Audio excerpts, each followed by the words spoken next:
Guinéenne, chers compatriotes, la Guinée a été depuis 1958 parmi les champions du panafricanisme.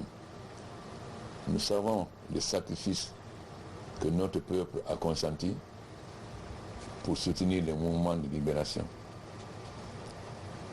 L'armée guinéenne a vaillamment participé à la libération de nos frères de Guinée-Bissau. Rappelez-vous que le président Defem, dans son compte, dirigeait le contingent guinéen à partir du Bokeh. Le MPLA a été fondé en Guinée.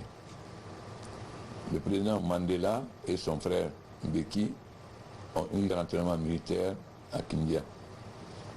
Nous avons assisté nos frères d'Angola, de Mozambique et du Congo, Léopoldville.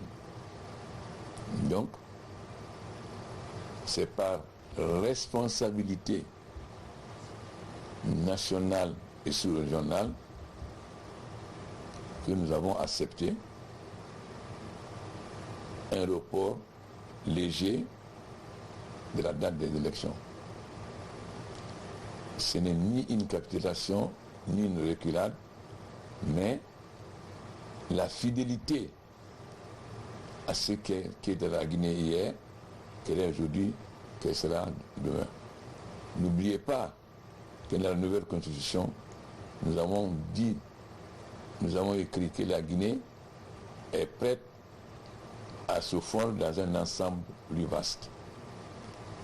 Voilà donc pourquoi nous devons toujours rester dans le cadre de la CEDEAO et de l'Union africaine.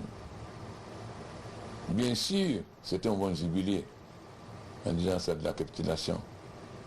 Voilà donc la lettre que j'envoie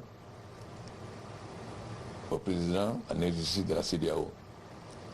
Je sais que beaucoup d'entre vous vont être mécontents, d'ici, révoltés. Mais la Guinée, qui a été la patrie du panafricanisme, peut-être s'isoler de ses pays frères. D'une zone, non. Mon passé est là. Ancien président de la FEANF, défenseur du panafricanisme, ancien président de l'Union africaine, vous avez tous vu comment j'ai défendu l'indépendance de l'Afrique et comment je me suis battu pour que les problèmes africains soient réglés par les Africains. Donc, c'est fort de cette sensibilité et de l'esprit panafricain des Guinéens que j'ai accepté ce report. Je rappelle encore aux militants, aux sympathisants et à tous les Guinéens qui voulaient exercer leur droit le 1er mars que c'est un grand sacrifice, je leur demande. Je sais que beaucoup ne dormiront pas ce soir. Beaucoup vont pleurer. Beaucoup vont se révolter. Mais il est de la responsabilité d'un chef d'État de défendre les intérêts de son pays, mais aussi les intérêts de la sous-région et de l'Afrique. La Guinée, par son passé, doit être toujours parmi le leadership du panafricanisme. Donc, nous restons fidèles à notre histoire. Tant pis pour ceux qui vont croire que c'est un recul.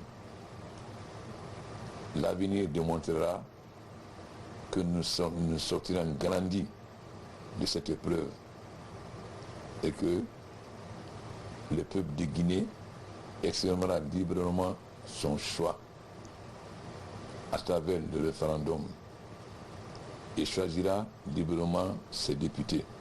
Et je précise encore, précision importante, qu'ils ne sont concernés que les partis qui sont déjà en compétition, c'est-à-dire qui sont en règle devant la CENI.